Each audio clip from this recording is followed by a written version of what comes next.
We are live from the ASRC on the campus of West Liberty University in beautiful West Liberty, West Virginia. Thank you for joining us for the 2025 NCAA Division II Men's Basketball Atlantic Region Championships. Today, the semifinals taking place. This is the second of the day. It is West Liberty taking on the Fayetteville State Broncos, the 1 seed in West Liberty, the 4 seed in Fayetteville State. All top 4 seeds made it to the semifinals. Gannon won earlier. They move on to the region championship on Tuesday night. Again, thank you for joining us on Topper Station. I am Todd Allum. To my right, former Hilltopper Chaz Hines. Chaz, this should be a very good one. The Toppers have been to this Atlantic region semis many, many times. Yeah. It's not unfamiliar territory for the coaches, but for some of these players, it's their first year here, their first experience at this. Yeah, there's only 4 returners that played last year on this team. Uncharted territory for a lot of these guys as they are freshmen or transfers in from teams who have not made the regional tournament yet. So I expect West Liberty to lean on those 4 guys to be leaders on the floor as well as off the floor on the bench today. Coming in for the other side, they were in a close game, Fayetteville, yesterday with Fairmont State. Went into overtime. Interested to see how those legs look today because that game went to almost 11 p.m. last night, Todd. So not even a 24-hour turnaround. You got to deal with a bunch of high pressure like we saw with that Gannon team last game. Be very interested to watch how they start early out of the gates. Yep. Fayetteville State beat Fairmont State 74-67 in overtime last night. West Liberty was able to beat Bluefield State 91-84. 2 teams with similar styles, and the Toppers ended up winning that one. We've got our starting lineups coming up in about 10 seconds here in the ASRC. The way they do it here for the NCAA tournament, they will go back and forth. Not one team's all 5 starters. They go back and forth. But for our broadcast, we'll do one team at a time. We've got Caden Bednarik here in just a minute after the starters, but we'll get to her and some information she has as well. We will start with the visiting, I guess I should say the lower seed, the 4 seed, Fayetteville State Broncos. Their head coach, Luke DeLessio. And we begin with number 0, a point guard, a 6'2 senior out of Fayetteville, North Carolina, Tyrell Fletcher. A 6'4 senior from Newburgh, New York, number 1, Caleb Simmons. A 6'4 redshirt junior from Apex, North Carolina, number 10, Jaden Bellotti. A 6'1 senior from Charlotte, North Carolina at point guard, number 15, Miles Pierre. Last but not least, number 22, a 6'8 senior forward, Javon Floyd. Now for the Hilltoppers. We begin with their head coach, Ben Howlett, a standout star player for the Toppers back in his day. Became an assistant coach and now the head coach. He's got his players ready to go. We begin with a 6'7 junior from Bristol, England, number 3, Finn Woodward. A 6-foot freshman out of Madison, Ohio at guard, number 5, J.P. Dragus. A 6-foot redshirt junior from Pittsburgh, Pennsylvania, number 10, Dante Spadafora. A 6'1 sophomore guard out of Albany, Ohio, number 12, Kyler DiAugustino. And last but not least for the Toppers, a 6'5 forward graduate from Orlando, Florida, by way of Concord in the Mountain East Conference, number 13, J.J. Harper. And the Toppers looking to get back to an Atlantic Region final. They've done so many times in the past. And we've got a sideline hit with Caden Bednarik. Caden, take it away. We're here tonight for the second game of the NCAA Division II Men's Basketball Atlantic Regional Championship semifinals. The West Liberty Hilltoppers are facing off against the Fayetteville State University Broncos. Looking at the history for these 2 teams, they've only met once before, with their last meeting being November 14th, 2014. West Liberty won 101-89. Seeger Bonifant led the charge with 32 points, followed by C.J. Hester with 24. With them only meeting once before, this is sure to be an interesting game. Thank you for that, Caden. And just to let you know, folks, in that game as well, not only did Seeger Bonifant have 32 and C.J. Hester with 24, former Hilltopper assistant coach, now head coach at Coker, in North Carolina. Mike Lamberti had 14 points in that one. Okay, Mike Lamberti. And head coach of Bluefield State, Devin Hearn, had 9. Coach Lamberti down there in Coker. Again, we talked about this the other day. I got a feeling in the back of my mind this coaching tree for West Liberty, it's probably, I'm assuming next year, the year after, all of these coaches are going to have teams in the NCAA tournament at once, and the tip is won by the Broncos. It's almost like the Belichick coaching tree. You see it trickling down in the NFL and seeing it happen in real time here at the Division II level. I had the honor of being with 2 of those coaches and then watching Coach Hearn yesterday. They're all great coaches, but what even makes it special is they're all even better people. Yes. They're great guys and great people to be around, and so big shout out to all those guys' teams, some in the regionals, some not, but like you said, I'm sure we'll see a time where all of them are sitting in a regional tournament, and that would be pretty special. J.P. Dragas' 3 off the mark. Both teams have missed the shot so far for their first attempts. Baseline. Shot is up, good, and one opportunity coming up. That was Fletcher. They give the foul to the Toppers, number 12, Kyler DiAugustino, his first team first. Yeah, I think Kyler DiAugustino was trying to jump a little bit out of the way there, and he still got ticked with a call, so some raised eyebrows from him on that one, but we didn't really have a great angle to give an opinion, so good call, I guess, by the official there, and hopefully we see a game today where they let both these teams play like we saw in the first one here today. So it's a 3-0 early lead for Fayetteville State. Inside we go to Finn Woodward. He's going to be fouled. And it looks like they're going to give this one to Jaden Bellotti. It'll be his first team first. Be interesting to see the comparisons in Gannon University's offense compared to the West Liberty University offense. We know they play both extremely similar defensively. Be interesting to see the differences offensively as Spatafora knocks down a corner 3. He was a big threat yesterday from the three-point line. Keeps it up today.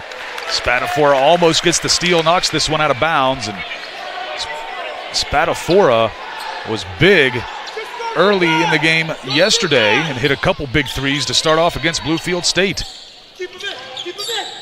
Bellotti trapped, gets it back over to Fletcher. Looking for somewhere to go. Finally finds Simmons. Now Pierre will settle things down a little bit. Really good crowd in here for the home squad.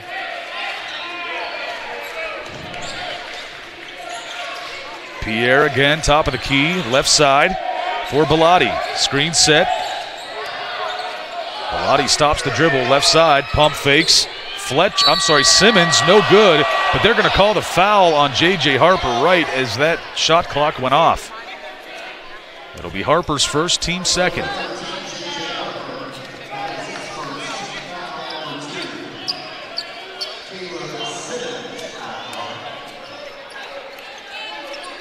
So Simmons' first attempt is good. And the Toppers, as we take another look here at Harper, a little bit of contact there. Yeah, just right place, wrong time there for J.J. Harper.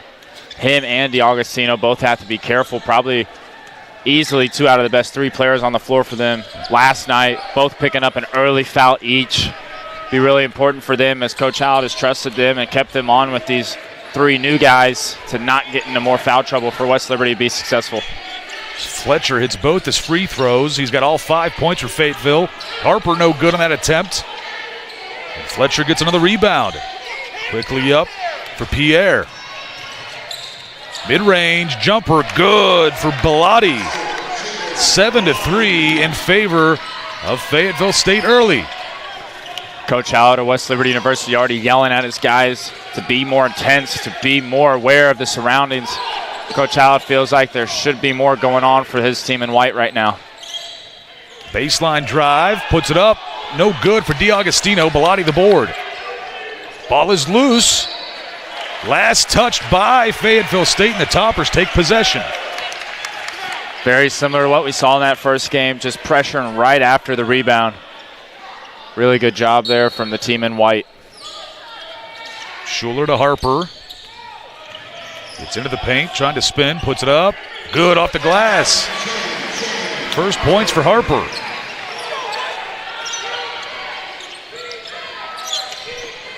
So look here, Fletcher gets this one in.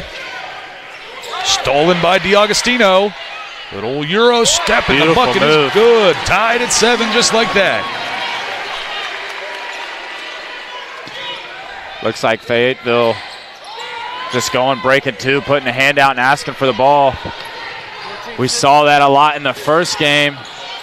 Bellotti gets the bucket.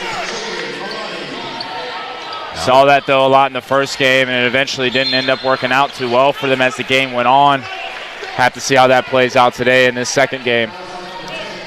So the foul will go against Bellotti. It'll be his second, team second.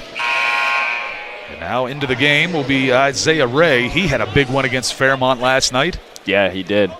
Averages just around 4 points a game. Had a huge game for them, a big reason why they were so successful yesterday. DiAgostino takes this on the baseline, back out to Clinette.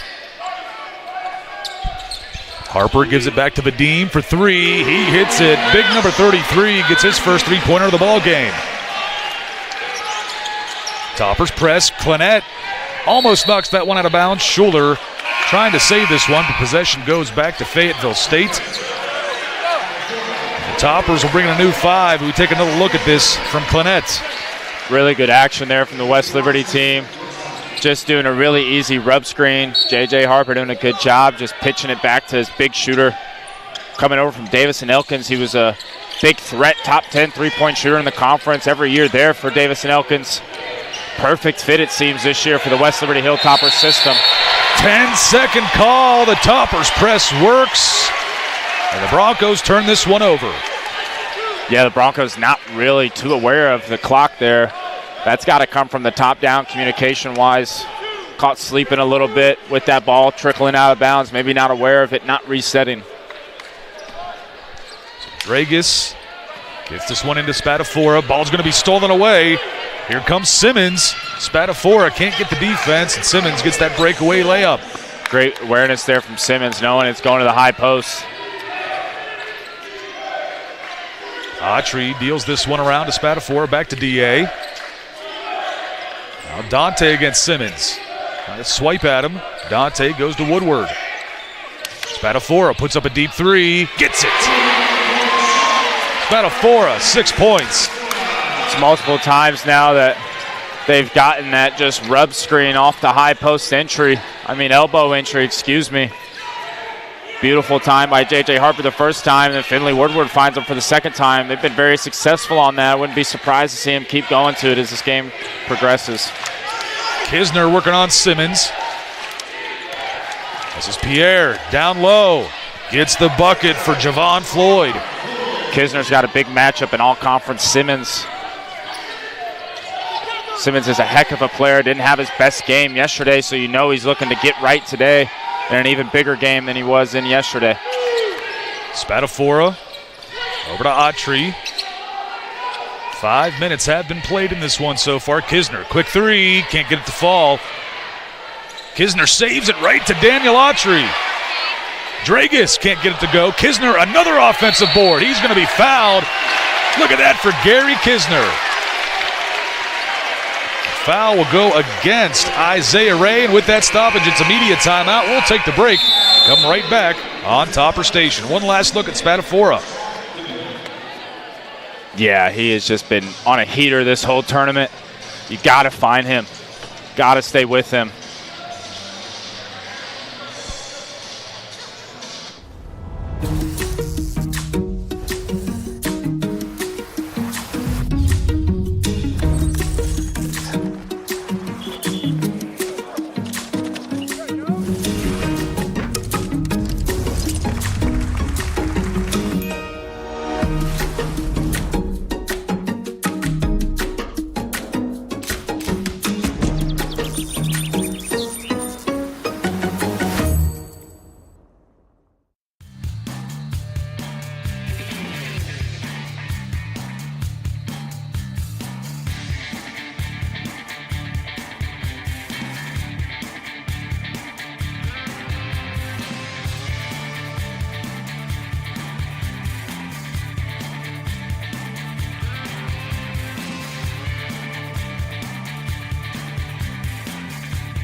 Welcome back to the ASRC.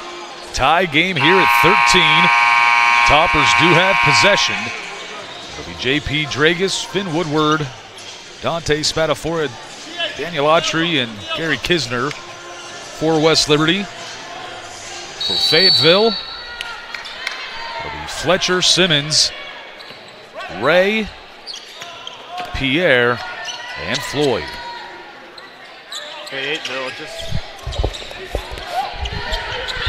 Fayetteville just only playing 6 guys, it looks like, in the rotation. Yesterday was 7. It's another amazing hustle play by West Liberty University. I think that was JP. John Dragus with the play. J.P. Dragus, the true freshman, made a huge play there to make sure the Toppers keep possession. And it looks to be okay. He's all right. Spadafora looking. Finds Autry. Wants to get it to Woodward. Finally does. A 10 on the shot clock for West Lib. Yeah, you got to clear out. Don't run to him. Let him work. He's got a smaller defender on him. Woodward backs Fletcher down and gets the easy bucket. Fayetteville just pretty small out here. If you're getting these switches, and West Liberty University has been for Finley Woodward or Garrison Kisner, you cannot run towards the ball. You got to let them work. They're both very skilled passers. They'll find you out on the perimeter. It's very important to not run to the ball. Nice pass inside. Fletcher gets the bucket. They're going to call the foul on Dante Spadafora. Dante picks up his first, team third.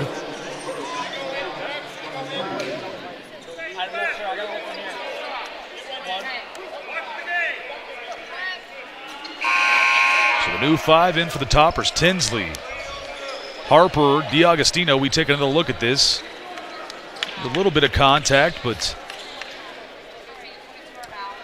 whenever a player falls like that, it's going to trigger a whistle 9 times out of 10.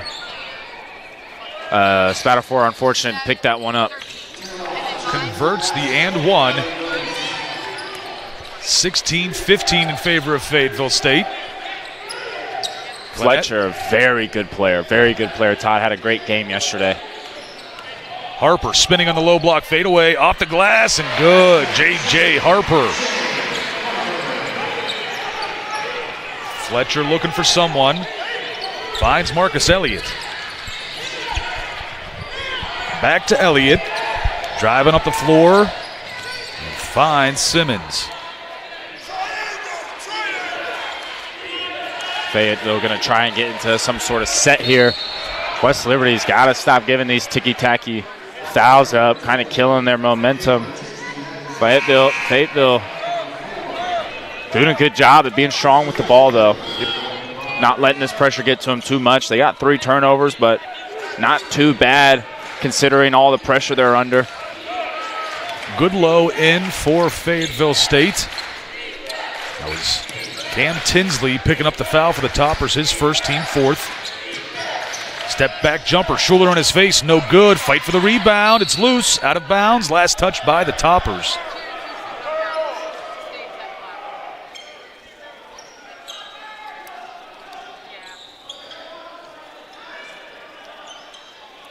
Somebody's got to take the ball out. So it'll be Fletcher to throw this one in. And his man fell over as he received the ball by himself, just tripped up to Tinsley from Schuler. Now it's Clinette, goes baseline. Gets his pass tipped and saved. The Toppers and the Broncos back and forth with some follies. Sloppy on both ends right now. Good low inside. Harper with the block and saves it to Clinette.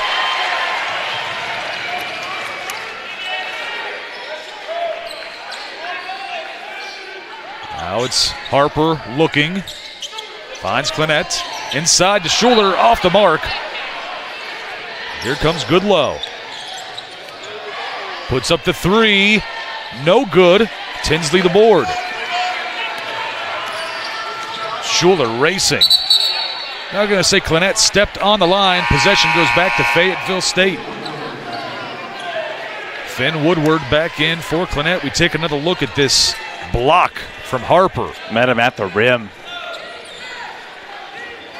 JJ, unfortunately for all the West Liberty fans, only 1 year here at West Liberty, is going to graduate and be done with his college eligibility after this season. So one of those guys we wish you could have had for longer.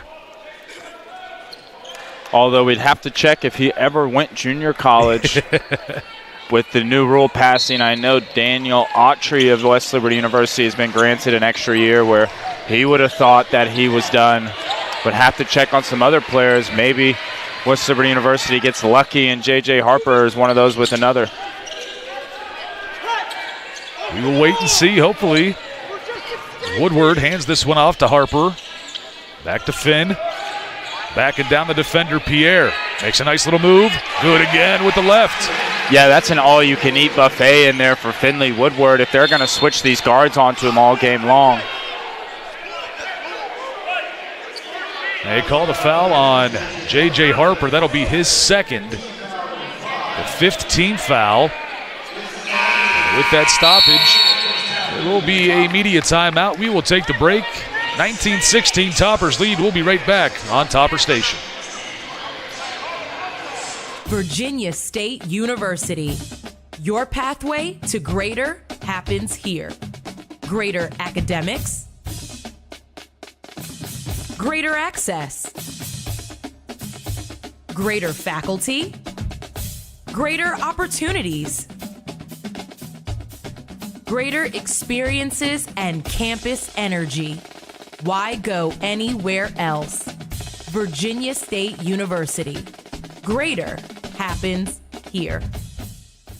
The NCAA expresses our gratitude to our corporate champions and partners. Without their support, these great championship moments and opportunities are not possible for our student athletes. The NCAA's commitment to the highest levels of fairness and well-being, along with the pursuit of excellence in both academics and athletics, helps build a championship culture.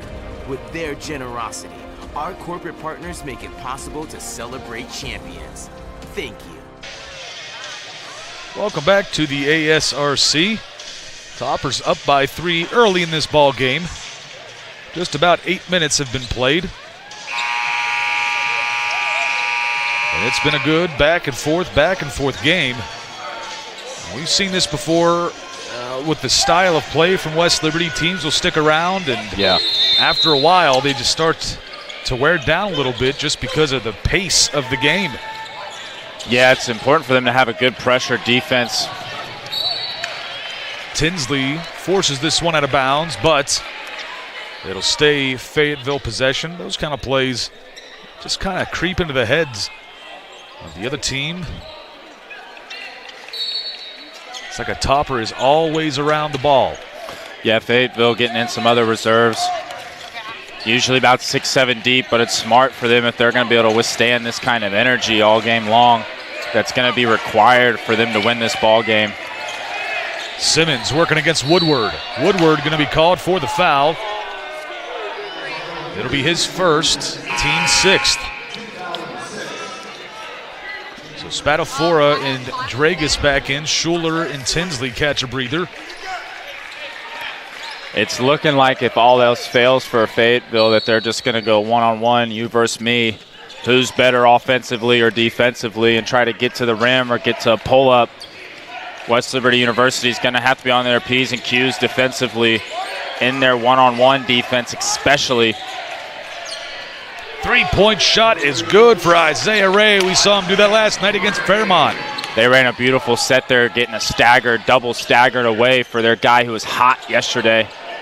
And he stays hot and hits them. And, you know, if they're going to have a good game, they're going to need him to pick up the slack, as one of their better players broke his hand the day before their first game here. Very unfortunate for him and his team that happened. So you're going to need the rest of the guys to step up and play big in this game. Woodward gets another bucket, makes it 21-19 Toppers. Here come the Broncos. Elliott will set things up again, take some time off the clock here. Goes to Pierre. Working against Dragus, the true freshman. Puts up the 3. Offensive foul going to be called against Caleb Simmons. That will be his first, team 3rd. Schuler back into the game. I'll take the place of DiAgostino. Be interested if West Liberty doesn't try to get somebody to the rim right here. Maybe get one of their better shooters. Oh, beautiful cut. Unbelievable play there. Highlight reel for Woodward. It's a great pass, too, there from J.P. Dragus. Good low, pushing Woodward out of the way so Simmons can get this ball. Simmons goes baseline on Finn. Tries the reverse, no good. Woodward gets the board. Here come the Toppers. Up to Dragus. Gets to the bucket. No good. Schuler the tip in. It's a big tip in there from Lance Schuler. He has been huge to West Liberty's success in their run late of the year during the MEC tournament, winning the Hustle Award, which I'd like to call really the defensive award, because defense is just all effort, you know, and he's a great defender for them, and Fayetteville's got a good defender of their own on the other side too. Be interested to just see how these two teams' defenses will stand both high-powered offense. Spatafor to Schuler. Autry hits it. Timeout is called. It looks like Coach DeLessio calls a timeout to take the heat out of a hot kitchen as the Toppers made this a 9-point ball game, 28-19, and it'll be a full timeout. We will take the break. Daniel Autry's been doing that all year long. We'll be right back on Topper Station.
Welcome back to the ASRC.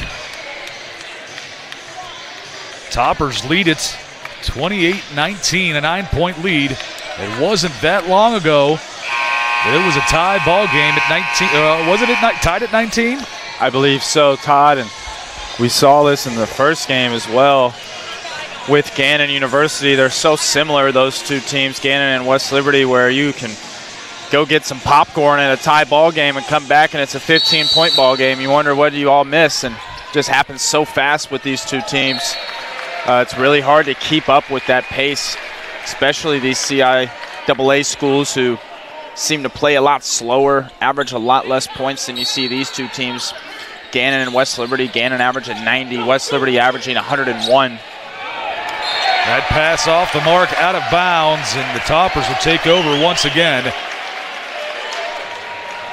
9-minute mark now. Toppers get the play call from Coach Howlett. J.P. Dragus will execute. Or at least try to. Yeah, Floyd doing all he can. They've been really sloppy trying to get it into that elbow area. Schuler spinning in the paint. Kicks it back out to Spatafor. 3 to shoot. Woodward's got to put it up. He does. Off the rim, no good. Tinsley tips that one out of bounds, but they say possession goes to Fayetteville State.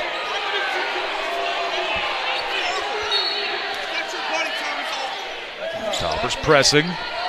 Again, Fletcher trapped. Gets out of it. Goes back over to Pierre. With 1 second to spare, crosses the timeline. Coach Howlett having some choice words for the officials. Both these coaches know how big this game is. A lot of emotions flying, especially in this packed gymnasium. Ray gets the bucket inside.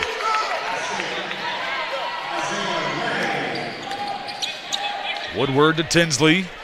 Tinsley, a true freshman, along with Dragus, both on the right side of the floor. Here is Dragus, straightaway three. Hits it. His first points.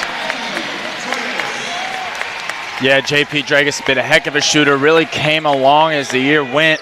Struggled a little bit adjusting to the collegiate level. And now he's just been a real asset for this West Liberty team. One that they might not have expected to have as this year started. Ray, nice inside pass. Floyd can't get the bucket, but they're going to call the foul on the Toppers, I believe. And it will go against Cam Tinsley, his first team 7th. And the 1-1 for the rest of the quarter, or at least the rest of the half. For Fayetteville with that stoppage, it'll be immediate timeout. We will take the break. 31-21 Toppers. We'll be right back on Topper Station. What is Gannon? A place where you are transformed. Where you can find yourself and define who you want to become. A university grounded on faith and inclusiveness. That values your well-being and growth. Forming a family inspired by global connections. A community that builds on our traditions with a vision for the future. That believes in the possibilities. And more importantly, believes in you. This is Gannon. This is Gannon. That's a timeout on betting. It completely changed the game, and you didn't even notice. Let me break it down for you. Betting ads are applying full court pressure and getting you to play the game. Many of you are falling for it and losing big money. Addiction is happening in some more than others. Now players are getting harassed by bettors. And we all know that's not how the game is won. So it's on us to be good teammates and draw the line to stay ahead of betting consequences. Welcome back to the ASRC. Both teams getting back on the floor. The Toppers have a 10-point lead, 31-21.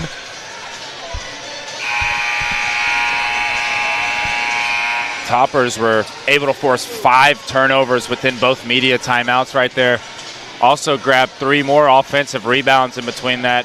Big reason why this lead is extended to 10 points. So to the line is Javon Floyd. I got a note during the break. Got to apologize. I've been saying number 0's name wrong. Tayrell Fletcher. Get that corrected. No good on the first attempt for Floyd. In these games, those offensive rebounds, those turnovers, the charges taken, it's going to be all the little things that bring your team from 1 of 64 to 1 of 32 and eventually 1 of 2, hopefully, for one of these teams. And I know both coaches are stressing that, and the 30-point games and stuff, of course, they're going to help, but it's all the little things in these games that are going to really make the difference between a win or a loss. Nice pass from D'Agostino to Harper inside with the right hand, no good. Offensive board for Clinette, though. Kisner out there. Tried to go inside, but the pass was tipped. Here comes Caleb Simmons. Simmons, I think, needs to be a little more aggressive, him or Fletcher. Offense has gotten a little dry, gotten a little stagnant. Got to go to one of your 2 best players here to get it back. This will be Simmons. Shot is blocked, still loose. Does he get it back? Autry gets it for the Toppers, quickly up to D'Agostino. Cross court to Clinette. Here's Harper. Pump fake. D'Agostino, lefty, good. Very welcome sight for West Liberty University. D'Agostino, one of the best in the nation at getting to the rim and using his body. When he's got that 3-point shot going, it's going to be really hard for these guys to guard him. First team all-region player this year for West Liberty University. Toppers lead by 12. Could have been a steal there for Harper, but playing it safe. He's got 2 fouls already. Got a feeling if he had 1 less foul, he's going for that. Nice pass. Floyd tries to go underneath. Does. Can't get the bucket, though. And it'll be the Toppers taking back possession. Clinette open for 3. Can't get this one. Floyd skying for that rebound. Tayrell Fletcher gets across the timeline.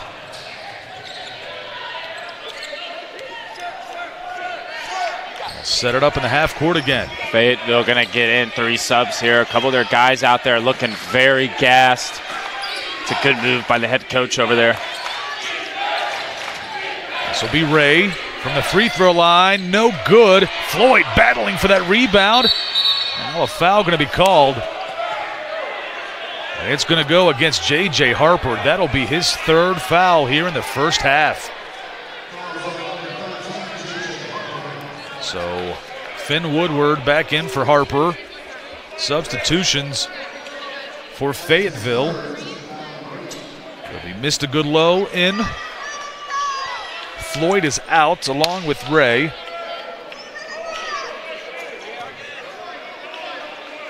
And also back in number 10, Jaden Bellotti.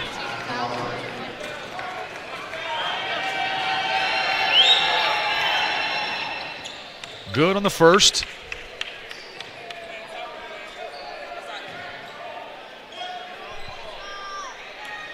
Trying to make this a 10-point game. And he does, 34-24, and he will come out. Marcus Elliott back into the game for Miles Pierre. Gonna go a little token pressure, 1-2-2. Probably end up falling back into a 3-2 or 2-3. Just trying to give him a different look. They gotta fix the shot clock here.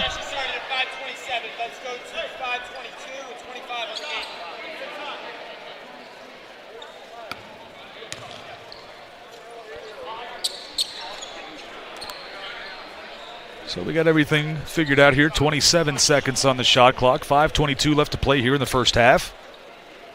Getting a shot of our stats workers here. Behind DiAgostino now. A foul going to be called, and a Bronx cheer from the Topper crowd here at the ASRC. Jaden Bellotti going to be called for the push. Bellotti picks up his third, team fifth.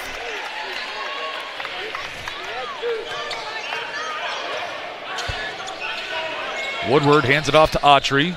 Back over to Finn. Inside to Clinette. He's looking. Finds DiAgostino under the bucket.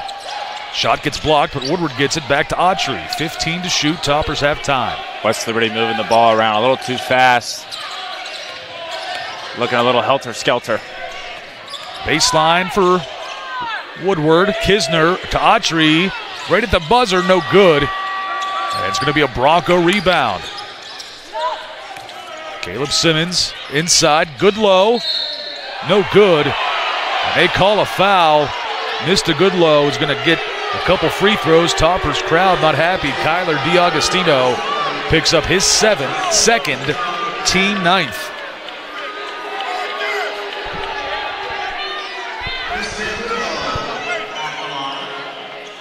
We take another look at this. His arm came forward just a bit. Goodlow, no good. Toppers get a new 5 in there. Or no, sorry, new 4. Finn Woodward is going to stay. Spadafora, Tinsley, Dragus, and Schuler back in. With Harper and DiAgostino going to the bench now. Be curious to see what West Liberty goes to. They got a bunch of shooters in the game. 3 really good shooters and 2 really creative guys in Schuler and Finley Woodward. Got a lot of speed, too. Toppers up by 9. Schuler dishes it off to Dragus. Back over to Lance. Now Woodward again goes baseline on Bellotti. Double-teamed. Kicks it back out for Tinsley. Pumps. What a job. 3-point shot off the mark, but Spadafora just misses getting that rebound. And it'll be a substitution. Isaiah Ray in for Fayetteville State. He takes the place of Bellotti.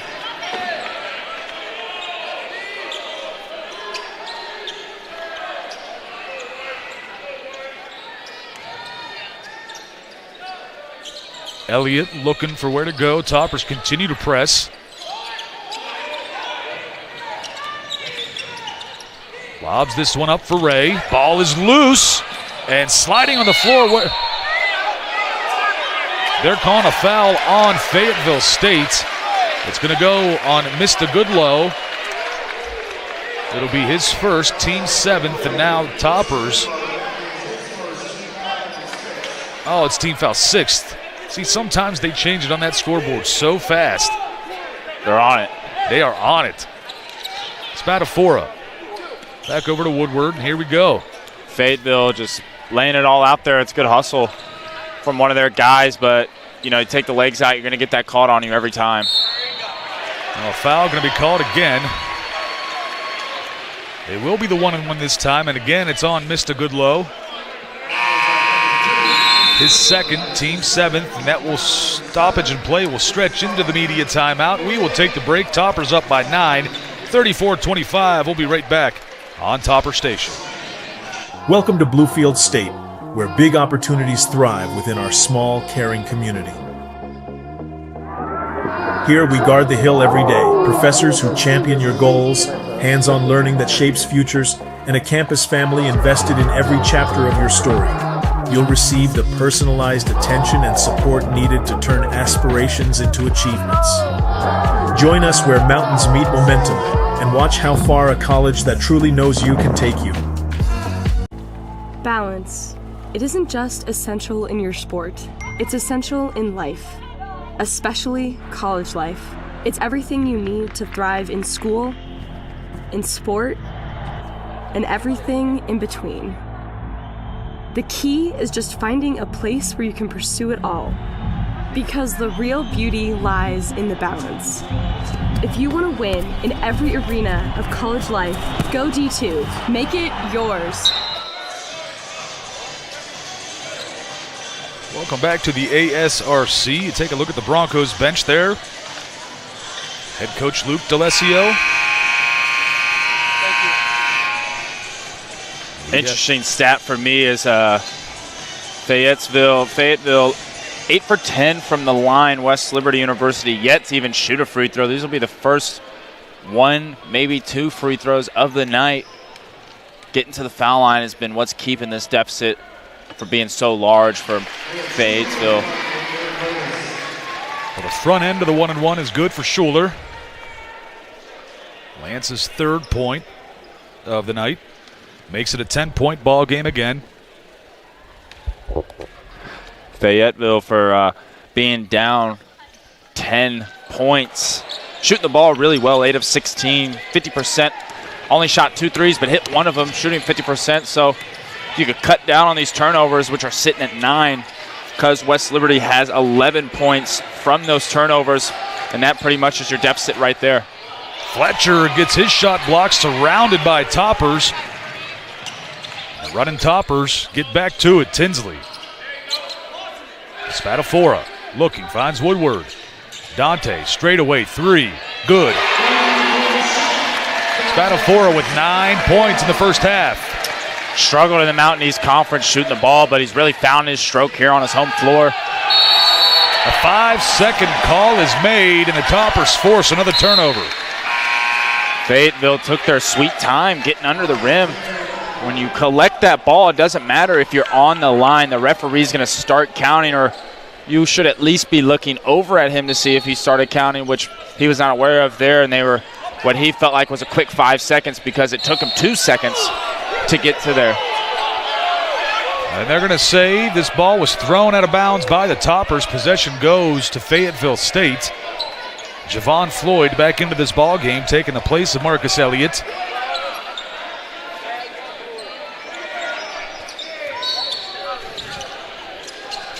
Throws this one in for Simmons. Floyd loses this one out of bounds, and the Topper crowd happy to get this possession back. Simmons not too happy with his teammate there, but I don't know what he really expects. He threw a 99-mile-an-hour four-seam fastball, looked like opening day, to his teammate, and it was behind him too at that, so tough pass. It was the right idea, though. They had their 2-on-1 that they want when you're facing this pressure defense, but it's harder than it looks, people, to execute on those 2-on-1s when you're dog-tired. Schuler to the bucket, left hand, no good. Woodward fighting for it, but it's taken by Ray.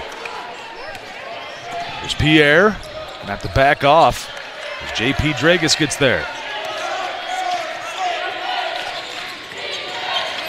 Ray driving, Tinsley with the hand on his face, no good, tipped around. Woodward comes up with it for West Liberty. Pass is tipped out of bounds. Toppers will keep possession, 24 on the shot clock. Autry, Clinette back in for West Lib as Schuler and Tinsley catch a breather. A little telegraph there from Finley Woodward. He's a little lucky that it was just a hand on it and not a steal for Fayetteville. Topper's going to get the ball back, see if they can get into something here and extend this lead. It's teetering on dangerous if you're the team in black. Clinette no good on that corner three. Todd, we saw in the first game how difficult it is to come back against this team who gets up so many shots, so many threes, constantly trying to turn you over. You can't get yourself in too big of a hole, especially when that team's on their home floor. Fletcher kicks it back over for Simmons, open for three, off the mark, airballed and out of bounds, almost hit our sideline reporter, Caden Bednarik. Yeah, Caleb Simmons for Fayetteville has played the most minutes out of anybody. He's played pushing up to 15, 16 minutes, and folks, he's been handling the ball some too. He's been running up and down. Sometimes when you don't have the ball, just the constant going back and forth, running back and forth can really wear you down physically and mentally. We saw it there on that jump shot.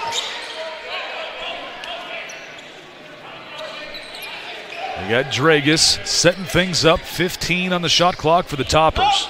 It's a big minute and a half here, Fayetteville. Spatafora almost loses it, kicks it back over to Clinette. He finds Spatafora, gets his shot blocked and hit hard. Woodward gets this pass back over to Autry. They're going to say no shot on the play, shot clock violation. And Dante Spatafora pleading his case, saying, how was that not contact? Yeah, you kind of just got to be next play, though. Spatafora wears his heart on his sleeve sometimes, and it can get him into some trouble with the officials. Got to be next play mentality. Fletcher hits a big jumper. Needed that one. Yeah, they did, and if he can get going, that would be a very welcome sign going into halftime. We've seen here what some made shots can do for some players going into halftime in terms of confidence. Autry's three attempt, no good. Fighting for that rebound, tipped right to Floyd. West Liberty looking a little tired too themselves. A lot can change here in this minute. Fletcher's pass well off the mark. And it looked like it was almost intended for West Liberty's women's basketball coach, Kyle Cooper.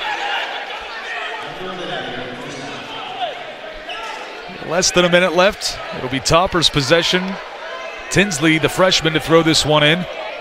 And some token pressure here for Fayetteville State. If that went to Officer Haglock over there, I might have seen a pump fake or a jump shot. He was known to come in the gym all the time and ask for a jump shot with all the gear on and everything. Here, a bunch of keys jangling, all sorts of stuff. Spatafora continues to look. It's Tinsley now. Back to Dante. Foul going to be called on Miles Pierre. It'll be his first. Team eighth.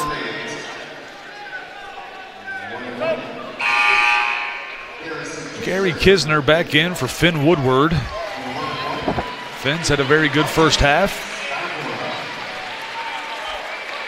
It's a nice round of applause from the ASRC crowd. Mr. Goodlow back in for Fayetteville State as well. He's taking the place of Javon Floyd. We'll see what Fayetteville does after this. Couple of free throws from Spatafora. If they're going to hold, if they're going to try and get it out quick and try to maybe get two looks. So Spatafora hits his first. No good on the second. Tipped around. Out of bounds. Let's see, last touch by Cam Tinsley. That was almost a really big play there from Cam Tinsley for West Liberty University.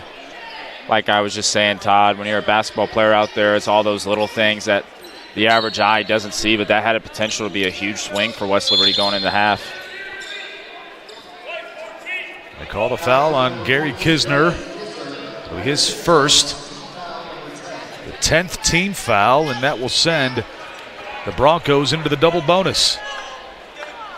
Down by 12, 34 seconds left in this opening half. Be interested to see if he goes and gets Simmons, give him an extra breather maybe. And Elliott comes in, takes the place of Miles Pierre.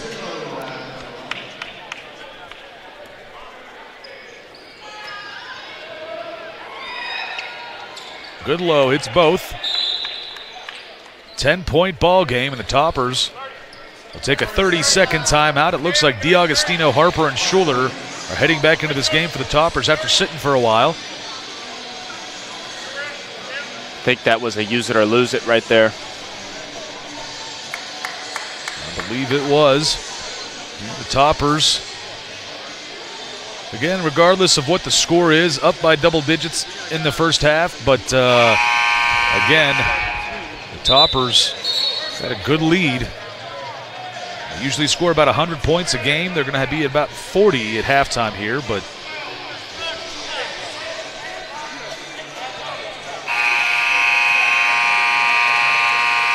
it's going to be Schuler, Harper, Autry, Spatafora, and DiAgostino for the Toppers. And about 4.5 second difference between shot and game clock. Thought we were going to go a little NBA style there and leave the music on for the last 30 seconds of this regulation first half. Harper taking his time here. Shot clock to 10, game clock to 15. Going to go clear out, get him to a strong hand. DiAgostino almost loses that 2 to shoot. Going to have to put it up here. Kyler, they're going to say no shot on that play, and a shot clock violation, I believe. So Miles Pierre back into the game. The Toppers bring in Woodward, Kisner, and Tinsley. Schuler, Harper, and company. DiAgostino back to the bench for the last 3.5 seconds. Tough possession there if you're Coach Hallett. You use a timeout, which was a use it or lose it.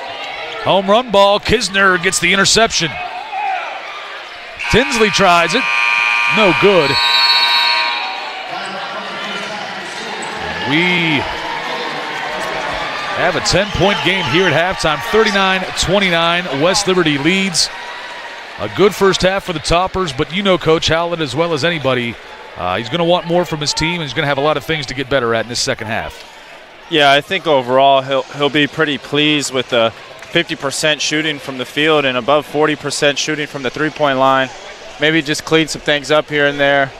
But all in all for West Liberty, you can't really complain too much. You're playing good defense. You held them to 29 points. Be really interested to see if that's not the lowest they've held to anybody this year in the first half.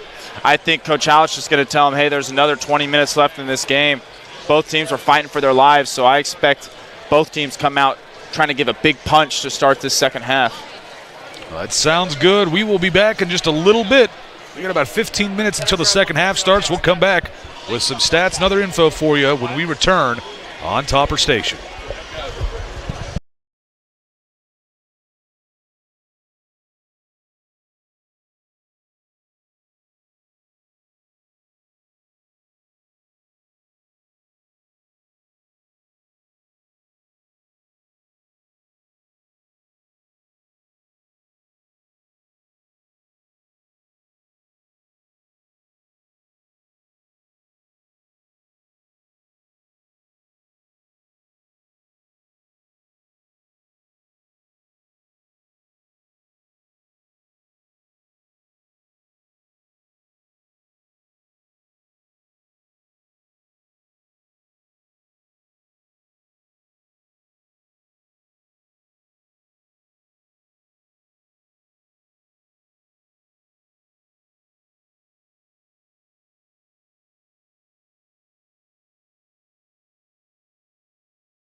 But the Toppers lead this one by 10, 39-29 against Fayetteville State in this NCAA Division II Men's Basketball Atlantic Region semifinal.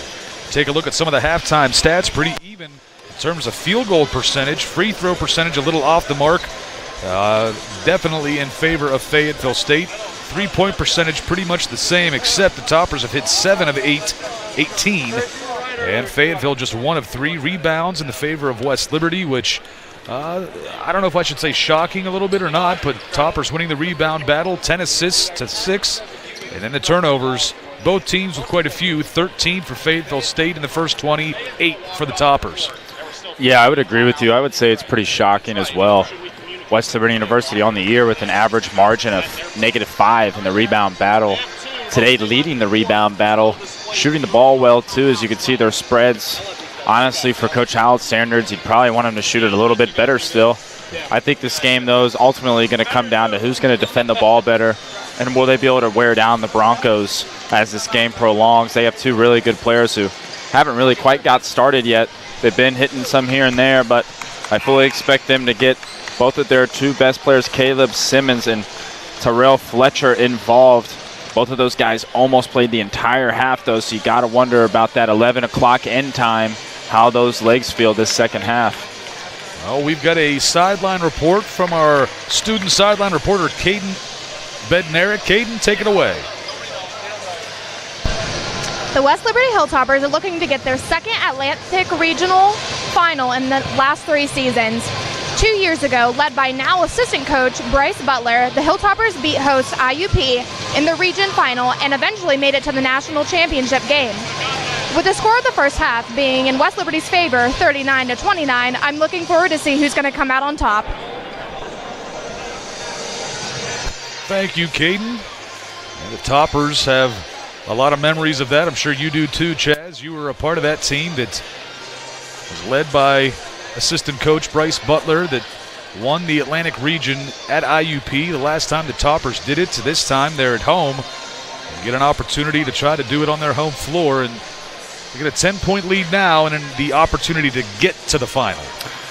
Yeah, that team 2 years ago, sort of what Gannon is going to experience if West Liberty ends up making it to the regional final.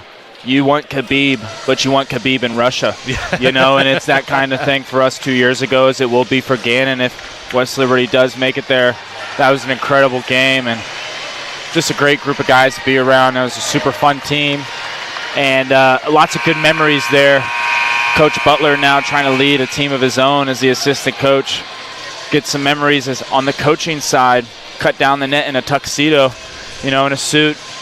Got to be different, but it was a great experience, and I'm really, you know, I don't want to be biased here in the Atlantic region, but from my past playing career, my alma mater being West Liberty University, I would surely love to see some of these guys that I was even on the team with that year get to experience that as well. Harper comes out in the second half and starts with a good jumper. He had to sit for a good portion of that first half because of foul trouble. He's got 3 fouls, but now 6 points. Yeah, J.J. Harper's just got to be really smart. This is Simmons flying up the floor. Ball goes flying out of bounds, and possession will stay with Fayetteville State. They say it went off of Finn Woodward. J.P. Dragas, he's trying to draw fouls, but there's a time and place as he's in there right now mucking it all up on that out-of-bounds play. It's a tough shot right there. Baseline jumper, no good. J.P. Dragas up to DiAugustino. Can't get the roll. And the Toppers won a goaltending call but didn't get it. Yeah, I thought maybe they might call it just because when the backboard was slapped, you could kind of see the goal shake a little bit, affecting the way it rolls on the rim right there. But no call from the officials, letting them play so far in the second half, which from my personal experience, my playing days, I love it when they let them play. Fayetteville State setting up here. Simmons working against Woodward. Simmons is trying to get to that right hand every chance he can. Dragas strips that one away, goes right to J.J. Harper, and here come the Toppers. Spadafora quickly gets it. Dante up to 13 points, and the Toppers extending their lead. He's been hot ever since he started playing again in this gym after that Mountain East Conference, and if you were to talk to him after that conference, He would have told you he felt like he let the team down with his shooting, and he certainly picked them up in this tournament. Belotti's attempt no good, fighting for that rebound. And it's going to be Topper's ball. They said last touching Fayetteville State. I think this is a pretty pivotal couple minutes here for the Broncos. Hilltoppers right now kind of have it rolling coming out of the half. Teetering on a 20-point lead. We saw with Gannon how hard it is to come back against teams that play this kind of way. Woodward's pass is tipped out of bounds. Possession will stay with West Liberty.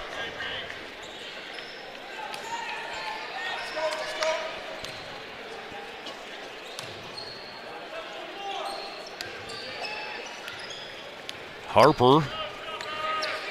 Dish it off. Here we go. The Toppers looking. Get Dragus. I like this. If you're West Liberty, you just kind of let him work here. He's a great passer. He's going to find you. Dragus for three. Gets it. JP has 6 points now. And the freshman's fired up. Pierre. Ball stolen away by Spatafora, trying to speed to get it. Couldn't quite get there. It'll stay Fayetteville State possession. Great hustle there from Dante Spatafora. Just like that little gnat in your ear that will never get away from you on a hot summer day. Just won't leave. Taking another look at J.P. Dragus' three-point shot. The true freshman hitting a couple in this one. Lobbed up for Simmons. Broncos are going to have to match this energy right here, Todd. A lot of energy in here for the guys in white. Simmons looking, working against Clinette, spinning. There's Harper, kicks it out. Bellotti for three, off the mark. And they're going to say a foul on the floor. They give it to Vadim Clinette.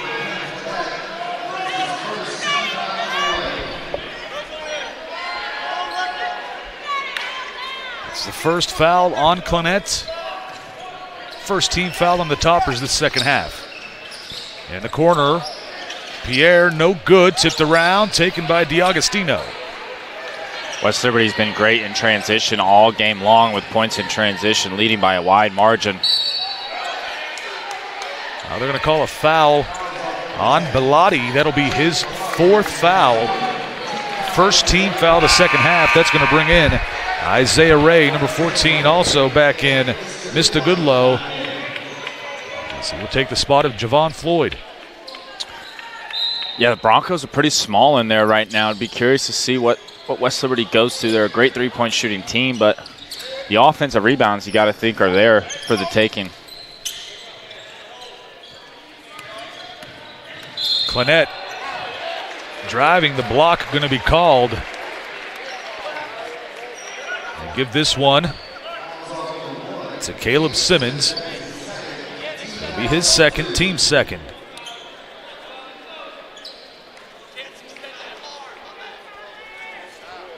West Liberty really likes to lob it up top when the defense has their back turned, see if they go for it. Not this time. Clinette takes this one out to Tinsley. DiAgostino inside to Schuler. Can't finish with the right hand, but a foul is going to be called on Fayetteville State. They give this one to Isaiah Ray. That'll be his second. Third team foul in the second half.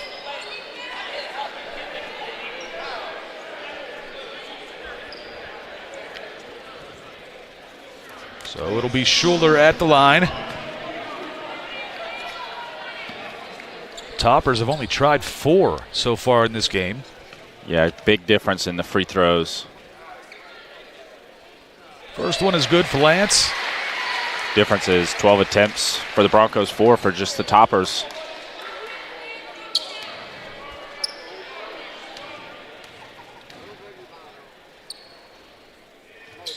Schuler hits it, his 5th point of the night, and that gives the Toppers a 20-point lead with 17 minutes to play. Ball going to be kicked by DiAgostino. Get possession back to Fayetteville State.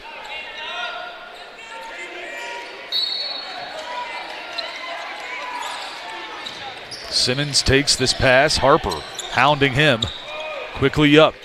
Good low to Ray. Clinette is there. Bucket is made. Clinette Gets the whistle on him.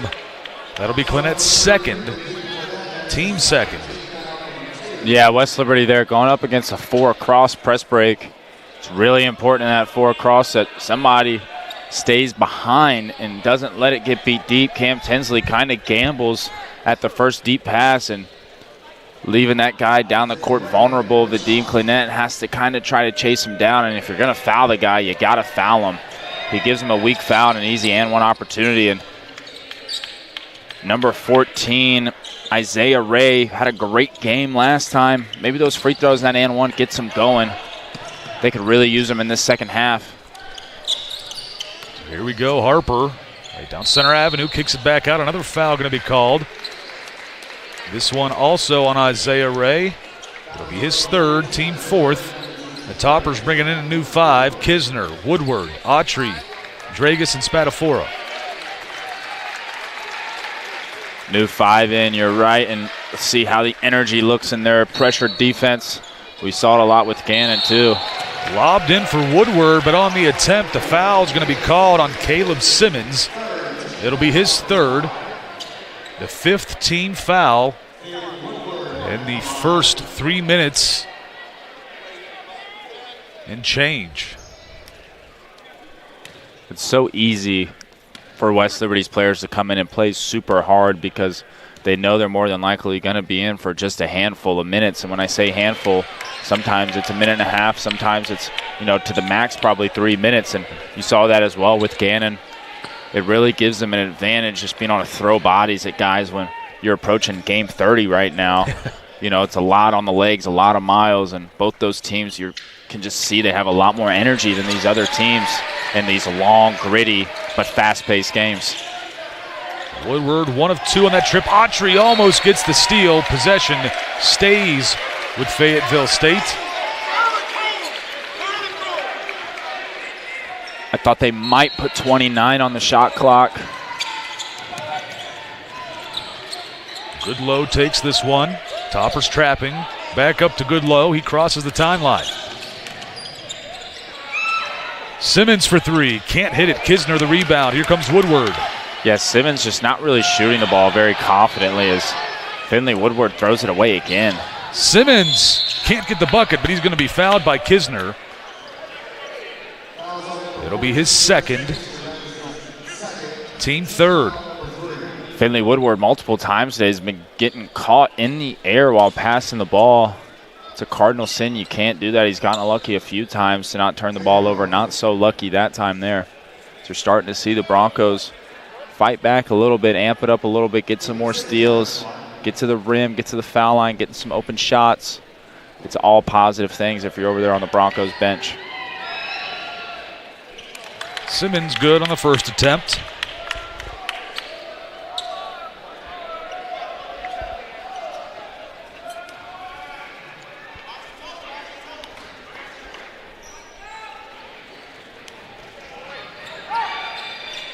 Two for 2 on that trip for Simmons.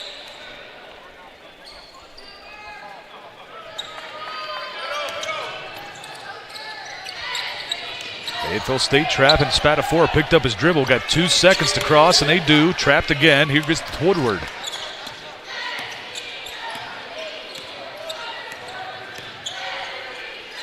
Kisner left side, back to Finn. Spatafora to Dragus.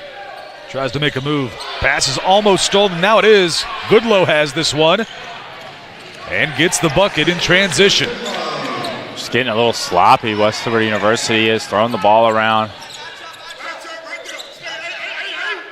Dragus' 3. Can't hit this one. Isaiah Ray picks up the rebound.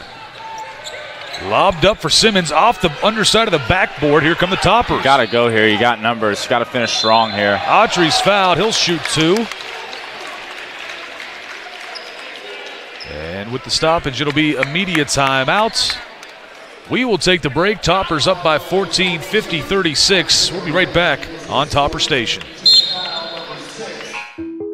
From humble beginnings in 1837, West Liberty University has been home to thousands of students. Whether you're a recent high school graduate or looking to complete a college degree later in life, starting your educational career at West Liberty University will be the catalyst for your future. This is a place where you will discover who you are and where you belong, surrounded by lifelong friends and a supportive faculty and staff. Start your journey home at westliberty.edu.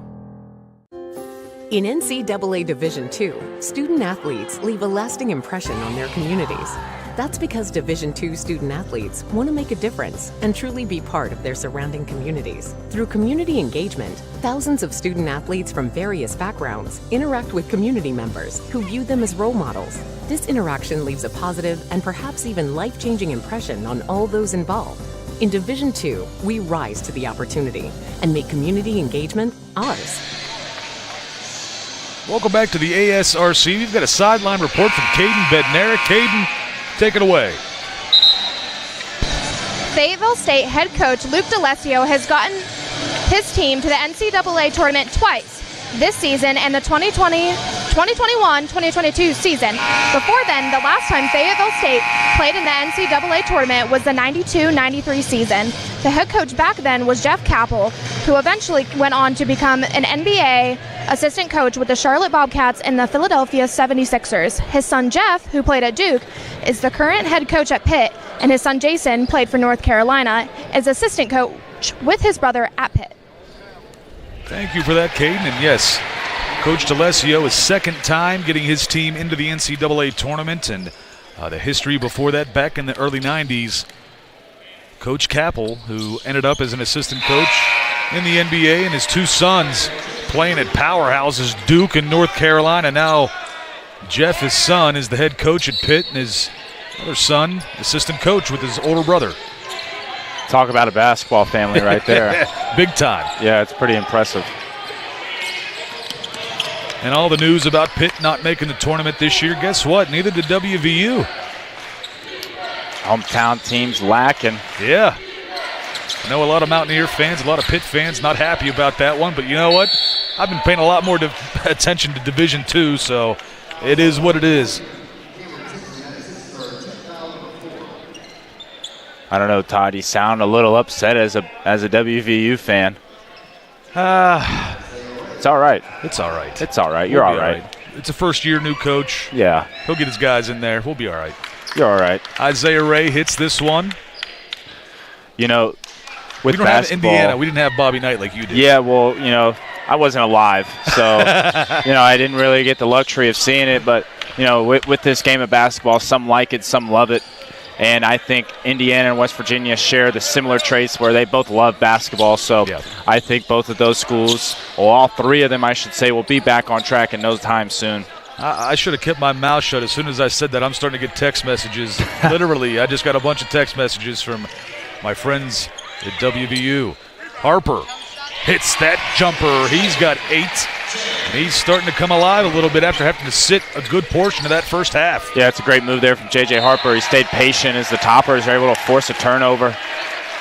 The Broncos are starting to get a little frustrated with one another. It looks like they got to stay positive with each other. There's so much time left in this ball game. But J.J. Harper, all-region talent, starting to come alive. Like you said, legs maybe a little cold. Be interested to see if they don't get him here on this lob. They love throwing it to him here. You watch film, Todd, as we've seen so many of the games live in person. They've gotten him with this so many times before. They're just going to do a handoff right now. Schuler driving, kicks it out to Clinette, pump fakes. He's cross-court to DiAgostino. Now it's the freshman Tinsley. Gets into the paint, takes the contact, and a block. Going to be called on Isaiah Ray, and I believe that is his 5th and final foul. Isaiah Ray is done for the ball game. Isaiah, a redshirt junior. It's the 7th team foul as well, so the Toppers will be in the 1-1.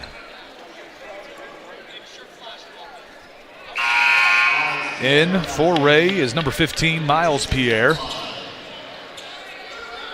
Ray with a great first game here, a big reason why they're playing here on Sunday night. 5 fouls is very tough for him. He's been a good player. He's been a great energy player for the Broncos. I know he'll come back ready to roll next year if this happens to be his last game, but want to give him a shout out. He's been just tough to handle for West Liberty. He's just been all over the floor. heck of a player. Both free throws are good. Tinsley gets his first points of the game. Toppers lead 56-38. Pass is going to be caught, taken by Pierre, poked away by D'Agostino, and it'll stay Fayetteville State possession.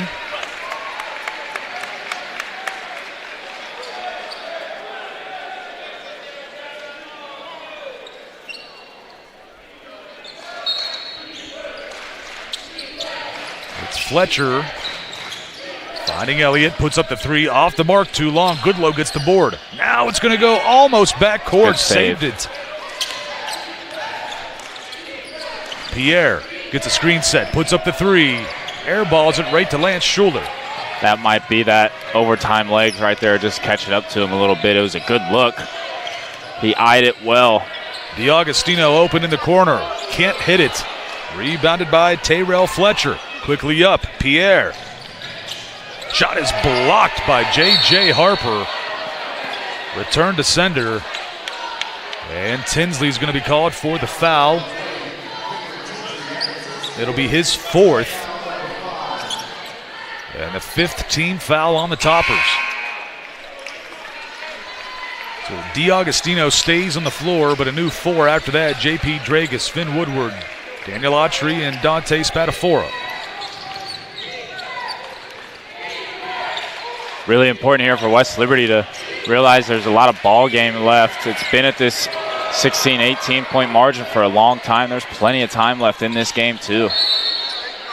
And now a foul going to be called on the Toppers. Give it to Kyler D'Agostino. It'll be his third, team sixth. Game has slowed down a lot as it's gotten pretty physical in the interior paint. A lot of calls being made now. Referees trying to keep control of the game and the physicality. Gotta stay smart if you're both sides. Can't pick up any cheap fouls with the foul trouble that there is. Simmons trying to quickly work on Woodward. Doesn't work. Now he's trying to strip that one away. Finn quickly up to Spatafora. Simmons is a big fan of that right-handed layup, huh, Todd? Yeah. He was good at it. He is. Did well last night against Fairmont State. Yeah, he's very, very talented at getting to that right hand. Cross court to Autry. Puts up a quick three. No good. Woodward the offensive board and putback. Finn Woodward. Big bucket from Finley Woodward. Second team all-conference this year in the Mountain East. This is Pierre. Kicks it over to Elliott for three. No good off the mark. And a fight for that rebound. And did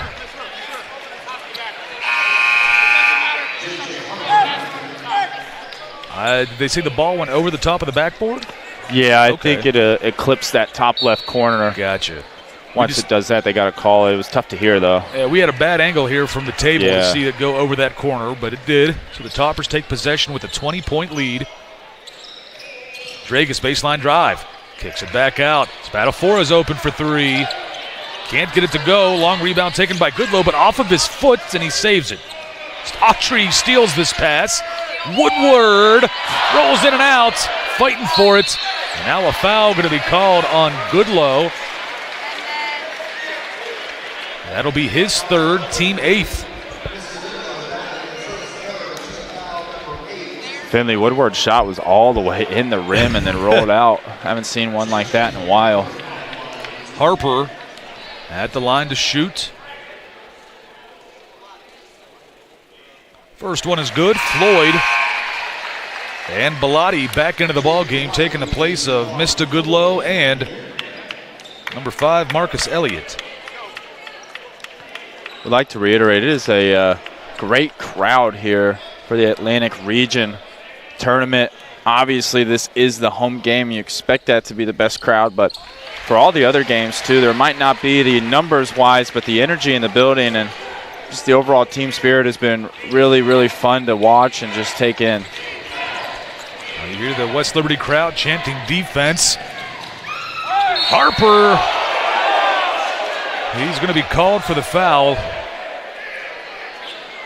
It'll be his fourth, team seventh. And now Fayetteville State in the 1-1. West Liberty really kind of experiencing some foul trouble right now with 12 minutes left in this ball game. We're going to get a replay, another look at this. Referees felt like that was enough. They're going to make the call. And first one is made by Pierre. Harper will catch a breather as Schuler re-enters the game for the Toppers.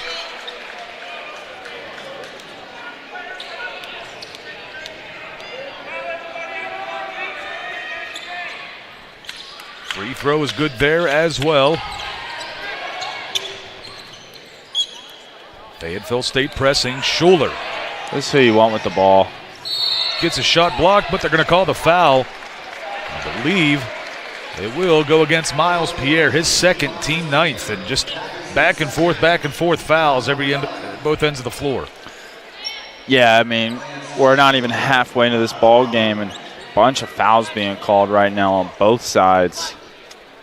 The officiating crew has the best feel of this game more than anybody, so gotta just, if you're out there on the floor, you gotta understand the kind of game you're now in, and you gotta adjust your aggressiveness to that game, especially if you're some of those guys out there with 3 or 4 fouls. You just have to be aware, and you have to understand the kind of ball game you're in, which right now is a very tightly called game by the whistle.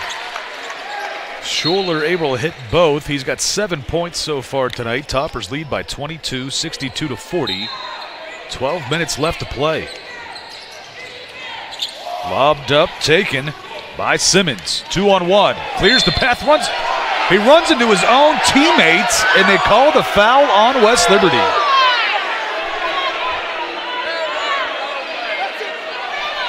That, incredible Woodward called for the foul, and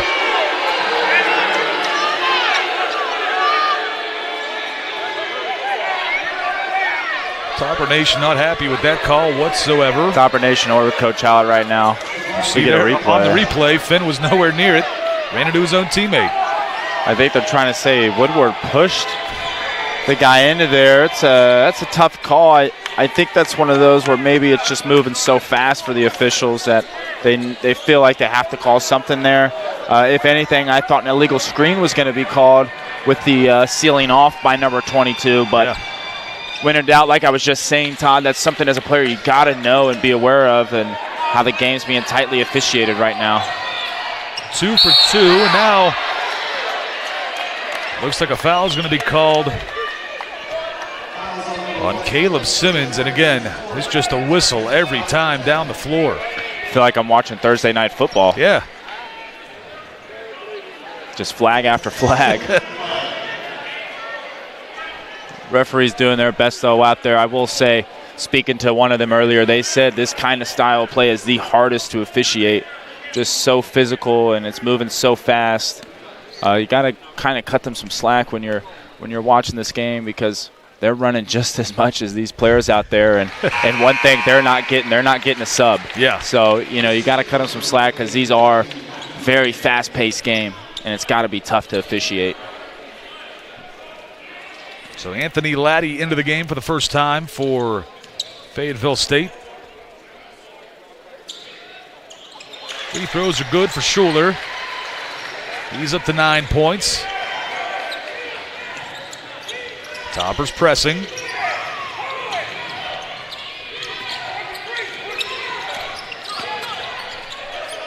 Now it's Goodlow. Going to set up in the half court with Tyrell Fletcher. Fletcher was such a key part in that first game for Fairmont State. I feel like we haven't said his name much. It'd be really important. It'd be big for them if they could get him going some way, somehow. Goodlow gets the offensive board, but it's stripped away. I'm going to say last touched by Fayetteville State. The Toppers take possession, and with that stoppage, I believe this will be the media timeout. So we will take a break. Toppers lead 64-42. We'll be right back on Topper Station. Some billionaire just shot himself into outer space in his own rocket ship. The combustion engine will become irrelevant. Robots are becoming more and more human. There is currently more data than we have the ability to comprehend.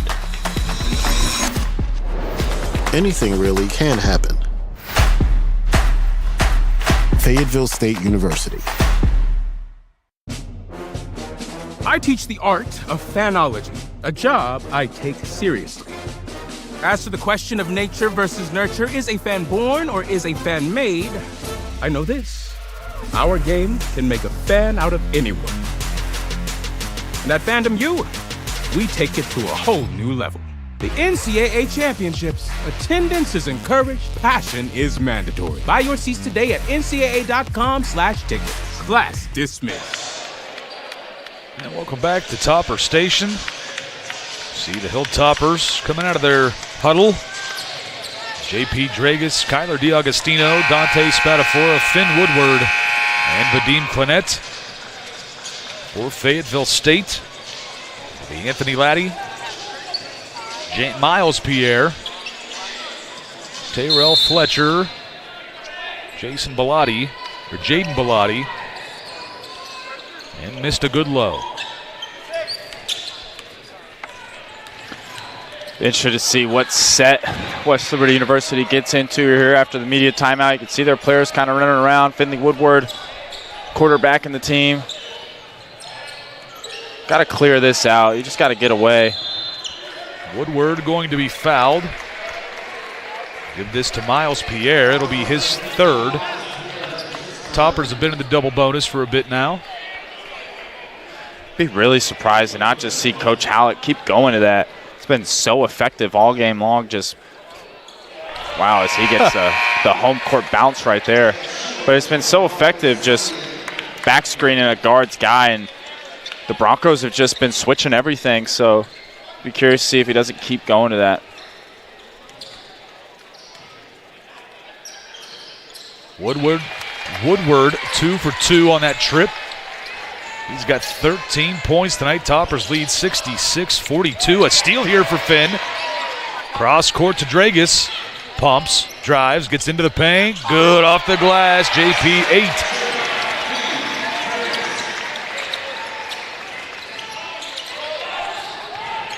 Looking for somewhere to go. Elliott launches this one up for Goodlow. DiAugustino's there, but Goodlow able to finish. That was a really heads-up screen right there from Fletcher in the middle of the press, freeing up his guy. Schuler settles down in the half court. Dragus down low to Finn Woodward again, working against Fletcher. Gets into the paint, kicks it back out. Schuler in the corner.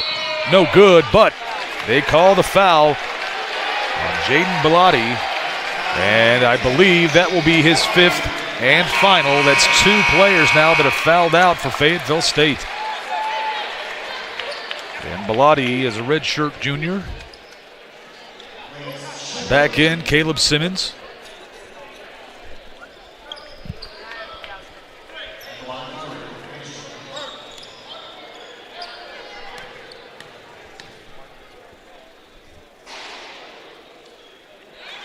Schuler hits the first. He's going to get 3 here. As a former player, I used to love getting fouled on a 3-point shot because it gives you a long time to really find the stroke, calm down. I know Lance Schuler, historically on the season, isn't really a 3-point shooter. He's more of a get-to-your-rim facilitator kind of guy, but it's something that can just get you in such a rhythm offensively. We saw him hit a couple in the Mountain East Conference tournament. A couple of them were big-time ones. Those, all 3 free throws good. 12 points now. Yeah, we've really seen the development of his 3-point shot as the season's gone along. It looks like that's another illegal screen, but referee's going to let it go. 7 points now for Tyrell Fletcher, 71-46. Just slightly more than 10 minutes left to play. Schuler into the paint. Lobs this one over for DiAugustino. Schuler going to stop at the elbow, drive again, kick it back out to Spadafora. Puts up a deep 3. No good. A rebound taken by Simmons. Quickly up for Fletcher. Fletcher's only got 4 field goal attempts this game. There it is. Good on that one again. He's got 9. Fletcher been exposing a lot of energy just handling this press.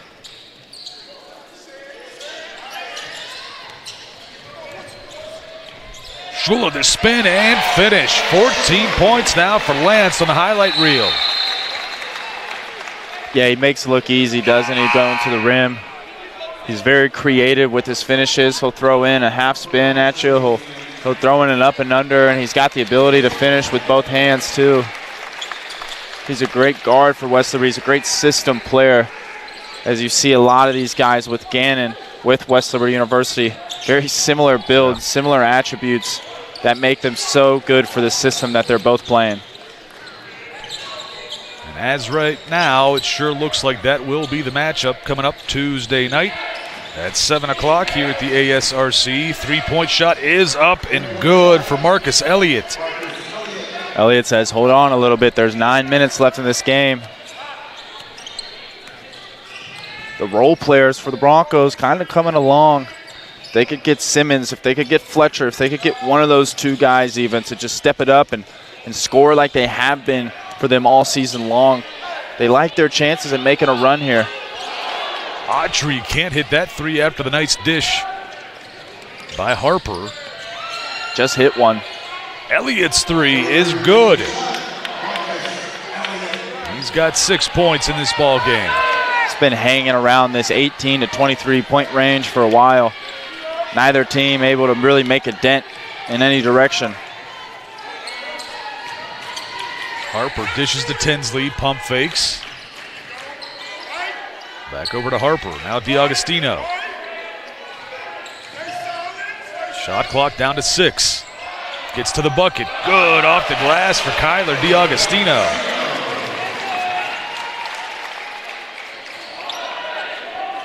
Lobs this one up and it's taken by Pierre. And Elliott set it up in the half court.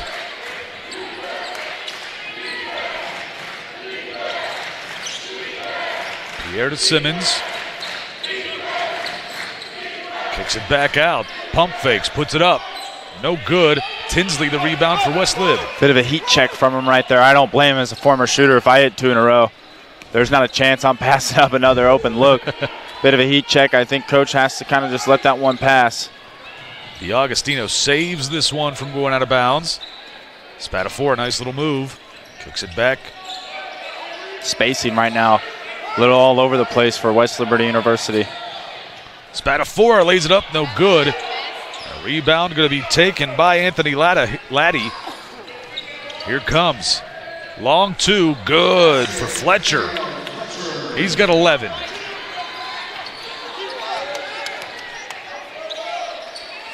Tinsley left open. Can't hit it. DiAugustino put back. Good. Kyler up to 9 points. Heads up play there from DiAugustino. Not anybody around him. He was just able to get the putback, take his time. Kyler DiAugustino, first team all-region, first team all-conference player for the Hilltoppers. No good, but a foul on Cam Tinsley. That'll be his 5th and final foul. Freshman fouls out of this regional semifinal game. With that stoppage, it'll be immediate timeout. We'll take the break as well. 77-56, Toppers lead. 6:27 left to play. We'll be right back on Topper Station. Fairmont State University is a great place. A cozy campus surrounded by nature and outdoor adventure. An authentic school filled with friendly people who are down to earth.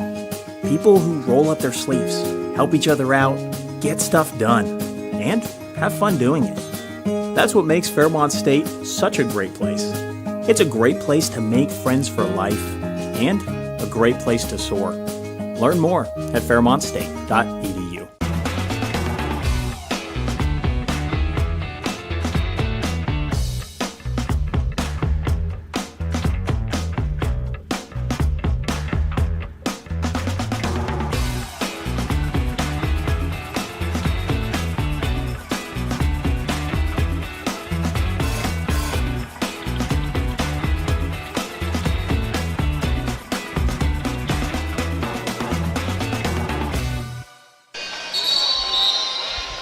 welcome back to the ASRC. You see the Hilltoppers, the regular season champions of the Mountain East Conference.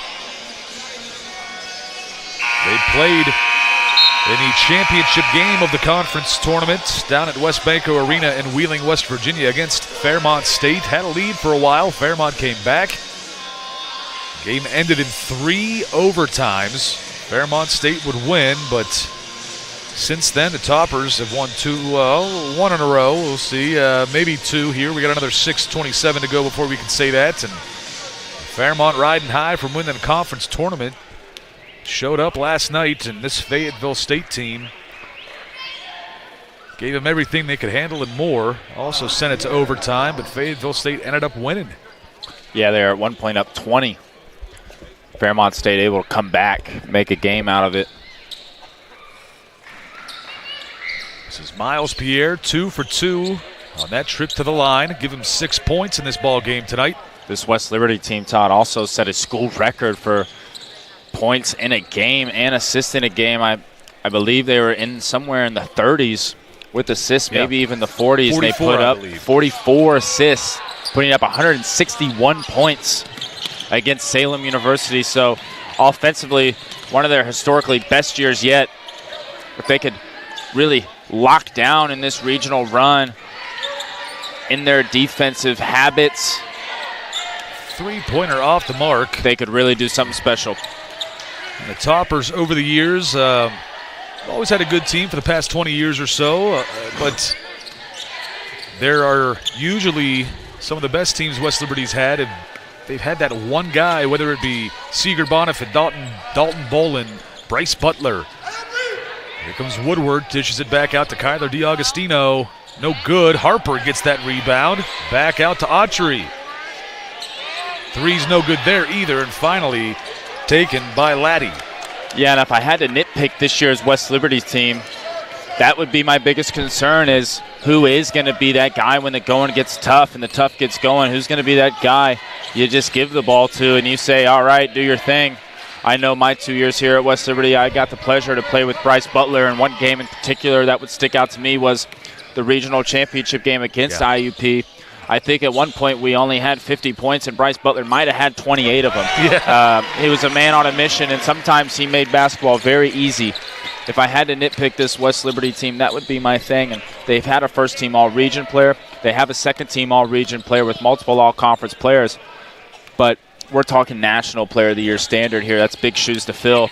If you have to nitpick, that's the only thing you could really say about this year's West Liberty Toppers.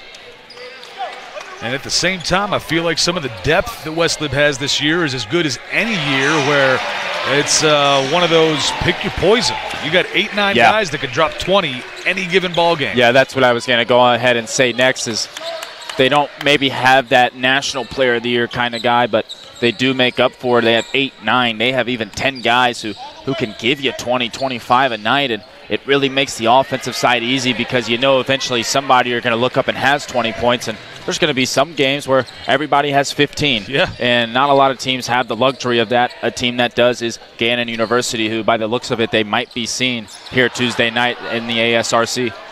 Harper's pass stolen, quickly up and good. Tyrell Fletcher, 13 points after that one. A 30-second timeout taken, but it'll stretch into the media. 3:44 left to play, 81-60. Toppers lead. Be right back on Topper Station.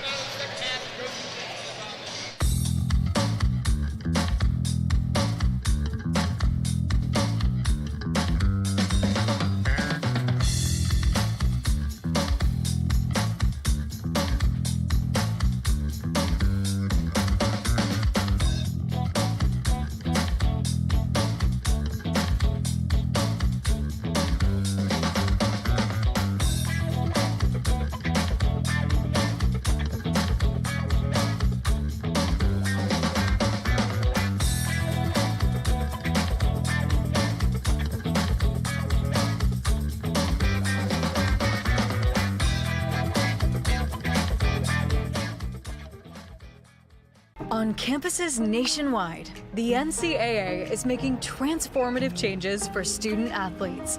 While they pursue their biggest dreams, we're launching new initiatives to help them. Life-changing education opportunities are just the start. The NCAA is providing enhanced mental health services. We're guaranteeing scholarships and tuition and expanding access to healthcare. Visit ncaa.org/change to learn more. I aimed for. Welcome back to the ASRC. Toppers leading by 21 with 3:44 left to play. As we progress in this game, kind of start looking ahead to Tuesday. One thing I remember from that Gannon game was their head coach really had a lot of his heavy minute guys out around this time in the ballgame, even sooner. And West Liberty still has a couple of their key guys as Lance Schuler gets another easy layup. But that's just one thing I would like to note is there is a day off, so not as a key as it was Saturday to Sunday, but Gannon had the luxury of resting a lot of their starters for the remainder of that second half. Goodlow's three is good. He's up to double digits with 10 points now. That last bucket for West Liberty made by Schuler. Throughout the year, we've done a lot of West Liberty home games. As Clenette's three, no good off the mark. Harper, another rebound. A new shot clock. If our buddy Corey Miller is running the floor camera, whenever there's a play, I go to look to his reaction and see what he thinks. And he had a big old smile on it. He was smiling like a butcher's dog when Lance Schuler hit that one. So I think Corey liked it. I got to assume the folks at home would too. Yeah.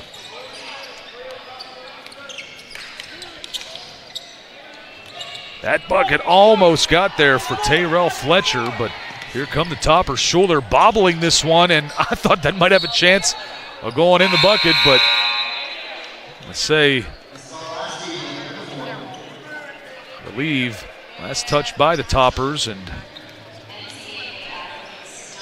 you call a timeout or media timeout? I believe so, so we will take the break as well. We'll be right back on Topper Station. The NCAA sponsors 90 national championships each year, none of which could happen without officials. There is an urgent need for sports officials across the country, as they are retiring 4 times faster than they are coming in, leaving shortages at all levels of sport. The NCAA recognizes the importance of officiating on the student-athlete experience and is dedicated to the recruitment and retention of new officials for all sports. There are many great reasons to become an official. Stay in shape and get paid to do so. Meet new people and build relationships within a tight-knit community. Give back to the sport you love by creating a fair atmosphere and upholding the integrity of the game. Say yes to officiating. Visit ncaa.org/say yes to officiating for more information on how to get started.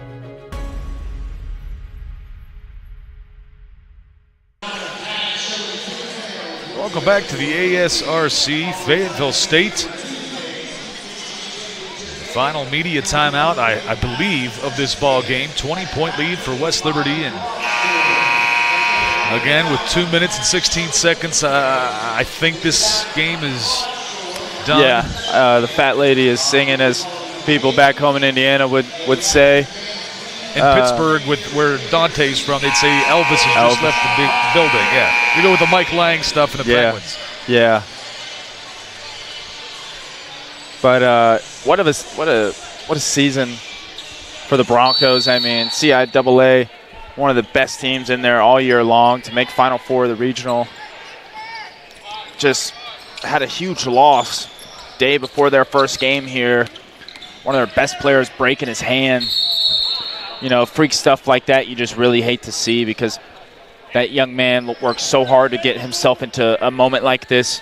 You really think about him and what this team could have done, if they have that other guy. He averaged 12 points a game. I'm going to see if I can find his name so I can put a name to it. Todd, I believe it's Caleb Williams. Yes, Caleb Williams right here. All CIAA team. Heck of a player for him. Would have made a huge difference, I'm sure. But you could also do, in hindsight, gives them something to look forward to next year if they can make it back here healthy. Absolutely.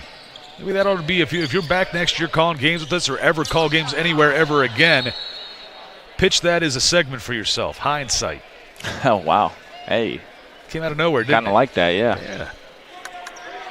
I'm honestly surprised you didn't use that in some trash talking when you played.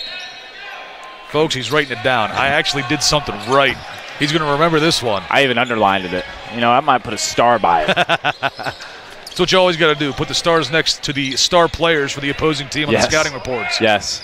Stop looking at my scout. Now we got a backcourt violation here. The Toppers will get possession back. 84 seconds remain in this ball game. West Liberty leads by 18. Start looking ahead. It's going to be a big game here Tuesday. It's going to be rocking in here. It's a rematch from last year's regional tournament.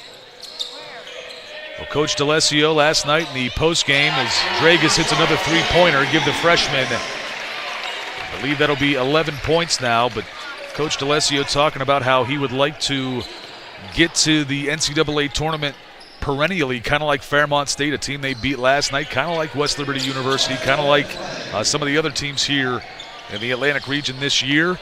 And the way he's been coaching, it wouldn't shock me. You've made it twice in the last few years or a couple of years, so keep working hard. They've got a very good team here, and I could see a lot more CIAA. There were, 3 or 4 teams in it this year for the region? Yep. Would not be shocked whatsoever to see Fayetteville State continue as Dante Spadafora hits another 3. But Fayetteville State has got a good thing going with their program. And like Bluefield State did earlier in the year here at the ASRC to start the season, I feel like Fayetteville State kind of puts the CIAA on notice for years to come, but now Topper Nation on their feet to celebrate what is coming Tuesday night as the West Liberty Hilltoppers will play in the Atlantic Region Final, the Sweet 16 of Division II. They will take on the foe that took them out last year in Gannon. A rematch is coming up. Handshakes between the two head coaches, nothing but respect between the coaching staffs and these players as well. Again, you got to tip your cap to Fayetteville State, everything they put into this, knowing one of their top players was injured. Good luck to them in the offseason. Hopefully they do what they need to do to get back here next season. Yeah, shout out to all their seniors or grad players whose careers are coming to an end. Never easy, but good for them to make it as far as they did, and you feel for those guys. And the Toppers are moving on to the final. You can see them getting to place their placard or sticker or whatever you want to call it. They're moving to the final Tuesday to take on Gannon. Again, that'll be Tuesday night, March 18th at 7 p.m. here at the ASRC, and we got a little bit more of that information with Caden Bednarik. Caden, what's the info? West Liberty University has clinched the win 89-69 and will head into the last day and the finals of the NCAA Division II Men's Basketball Atlantic Regional Championship against Gannon University. The NCAA Finals will take place Tuesday, March 18th at 7 p.m. here in the ASRC at West Liberty University. I'm sideline reporter Caden Bednarik, and see you Tuesday. Thank you for that, Caden. We take a look at some of the final stats in this one. Again, points off turnovers, a big one for West Liberty. 27 points off turnovers, just 10 for Fayetteville State. Toppers get the 20-point victory. And Chaz, your final thoughts?